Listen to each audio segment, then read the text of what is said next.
like to thank the organisers for inviting me to participate in this very timely dialogue. There is something deeply ironic about President Biden's Summit for Democracy next week.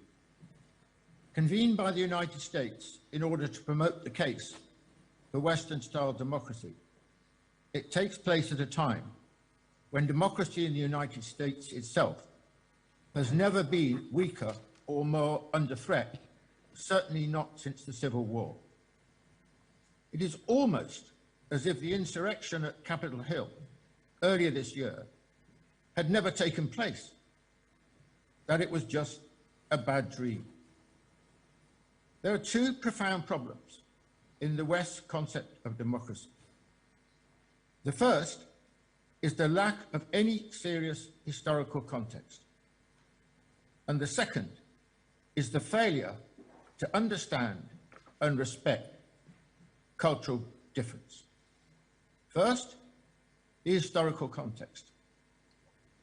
In the Western mind, democracy has been elevated from a political form specific to its time and place to a universal form for all times and in all countries. In so doing, any sense of historical context has been lost. Such a mindset is profoundly flawed. No political form is eternal. All are a product of their time and circumstances. Western democracy is no exception.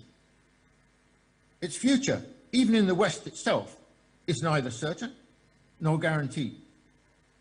The idea that Western-style democracy is permanent rests on a belief that the fundamental conditions that have sustained it in the West over the last 70 years, longer of course in the case of the US and the UK, will continue indefinitely. It is becoming increasingly clear that this cannot be assumed. Democracy in a range of Western countries is not in good health. It is in a worse condition than at any time since the 1930s. We should remind ourselves that democracy has only been dominant in the West since 1945.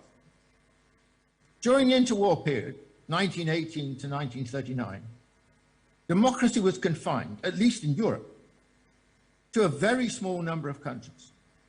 As the great historian Eric Hobsbawm has pointed out, the only European countries to have functioning democratic political institutions which managed to survive for the entire period between 1918 and 1939 were the UK, Finland, the Irish Free State, Sweden, and Switzerland. These countries contain a very small minority of Europe's population.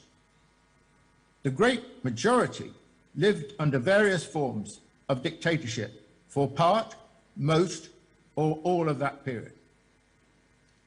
There were many reasons why democracy was sparse, but the most important was the catastrophic effects and consequences of the Great Depression, which created the conditions for fascism and undermined those for democracy. In direct contrast, the main reason for the success of Western democracy after the Second World War was the long boom from 1945 until the mid-70s, after which growth continued, but at a much slower pace until 2007.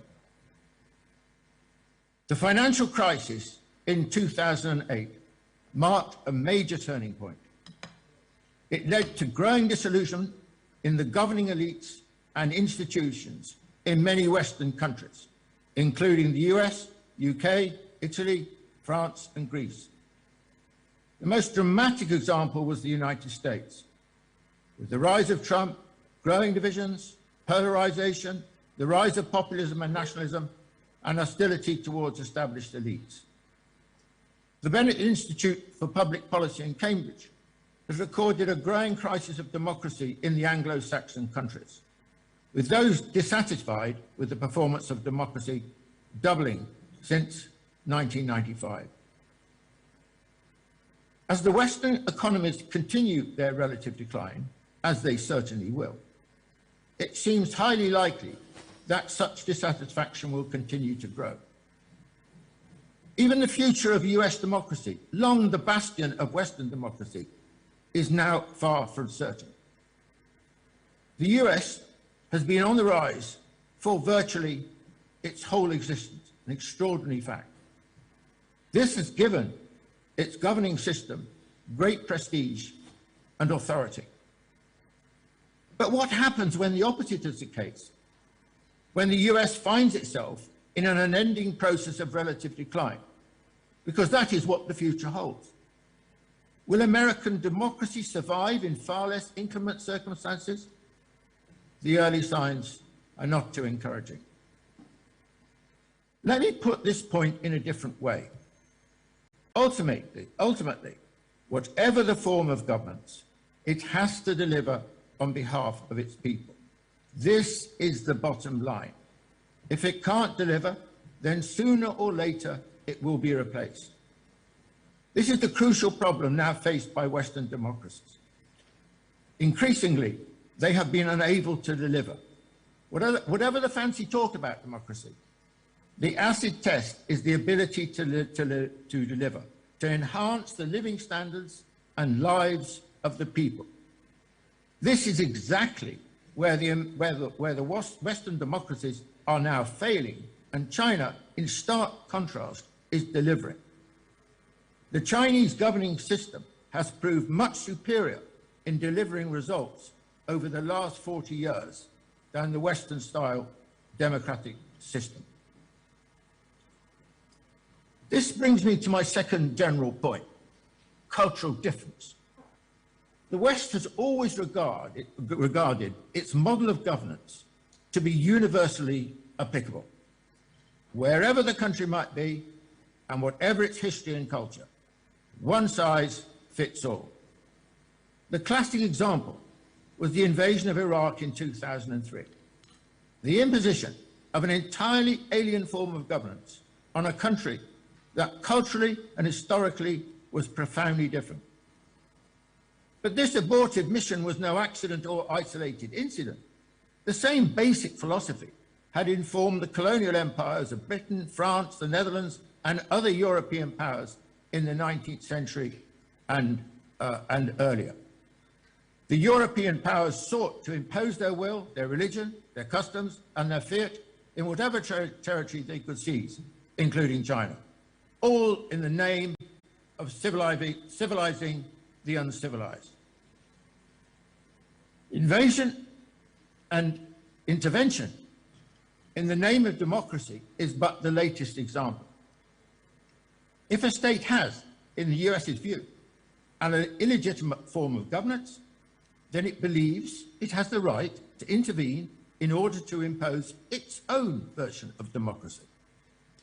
So the right of every country to sovereignty and its right to choose is, in the eyes of the US, conditional upon what choice it makes. Remember, too, that the West's conception of democracy is solely confined to the nation state. It has no application outside the nation state. For example, crucially, in the international realm. That is why the term democracy is never used by the West in the context of the international system. And this is why the latter is devoid of democracy. The United States is the architect and keeper of the international system, and it believes it has the right to act unilaterally whenever and wherever it wants. The West now represents less than 15% of the world's population, and yet it is by far the dominant player in the international system. Any notion of democracy is regarded as irrelevant and inapplicable to the international system. Let us return to the nation state.